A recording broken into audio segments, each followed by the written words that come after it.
The notion of natural equality is one of the most undermining, pernicious delusions that has ever afflicted Western thinking.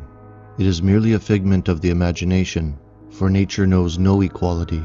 The most cursory examination of natural phenomena reveals the presence of an intrepid law of inequality, just as universal and inflexible as the law of gravitation.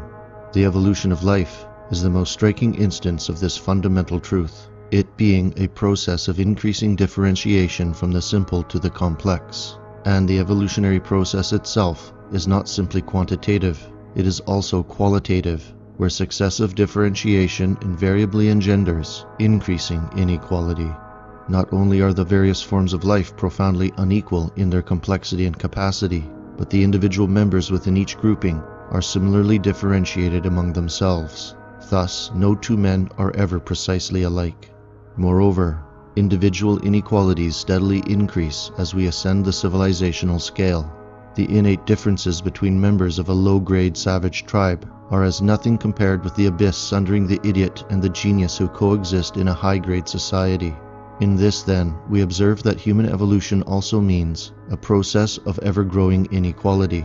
There is, in fact, no such word as equality in nature's lexicon, for, with an ever-extending, uneven hand, she distributes health, beauty, vigor, intelligence, spirit, and all those qualities which confer on their possessors superiority over their own kind.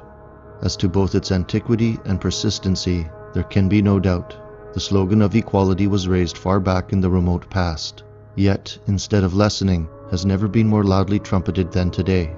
It is a curious fact that just when the advancement of knowledge and the increasing complexity of civilization have enhanced individual differences and rendered superior capacity supremely important, the liberal socialist cry for equality should have become fiercer than ever before, while embodying every sort of leveling doctrine possible.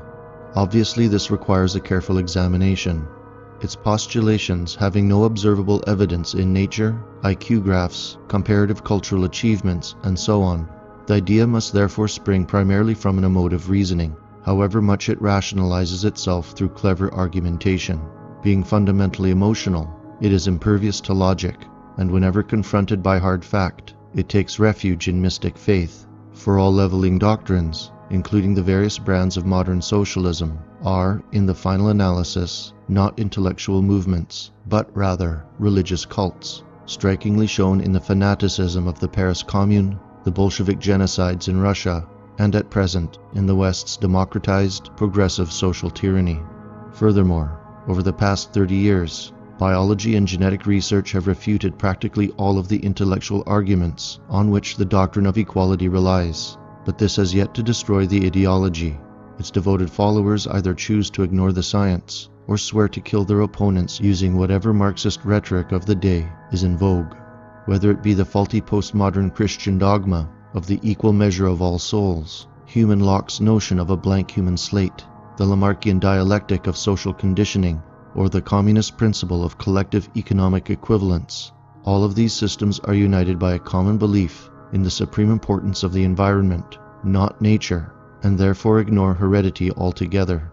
At present, the local civilizations of the past are merging into a monolithic world culture, one that has unanimously embraced the equalist philosophy of the global technicians, and this is quickly manifesting into an immense genetic engineering project primarily led by a hostile liberal elite who holds power in the West.